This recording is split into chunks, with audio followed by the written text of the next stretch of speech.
كاسات الكنافة أشهر حلويات رمضان.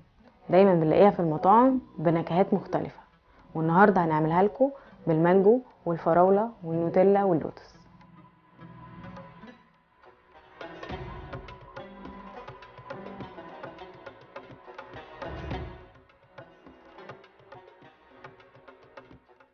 هنطحن كيلو كنافة في الكبة.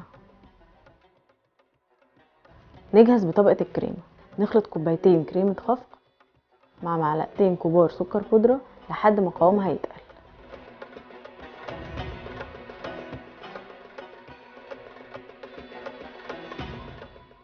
وعلى النار نضيف عليها كوباية سمنة سايحة ونقلبها،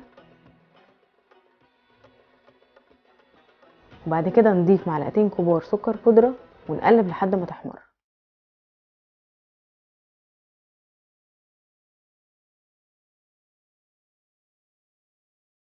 ويلا بقى نحضر سوا الكاسات. في اول واحدة هنحط طبقة من الكنافة المحمرة، وعليها طبقة كريمة، وعليهم طبقة من بيوريه المانجو، ونكرر طبقات الكنافة والكريمة ونزينها بقطع المانجو.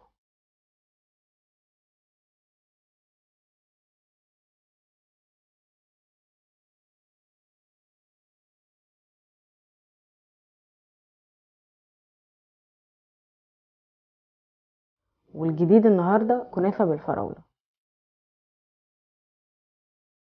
هنحط طبقة كنافة وكريمة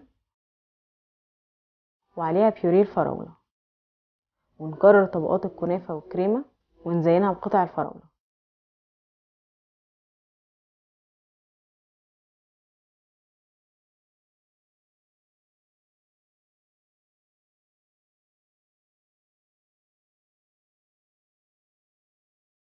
كاسة الكنافة بالنوتيلا.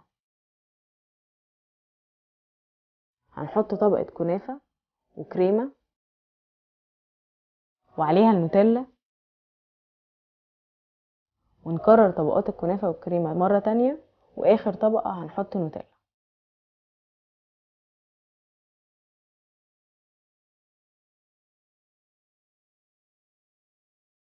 اخر نوع هنبدل النوتيلا باللوتس سبريد.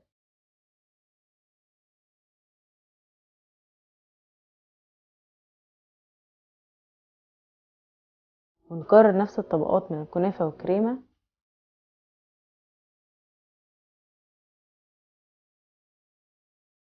وبعد ما نحط اخر طبقة نزينها بقطعة من بسكوت اللوتس.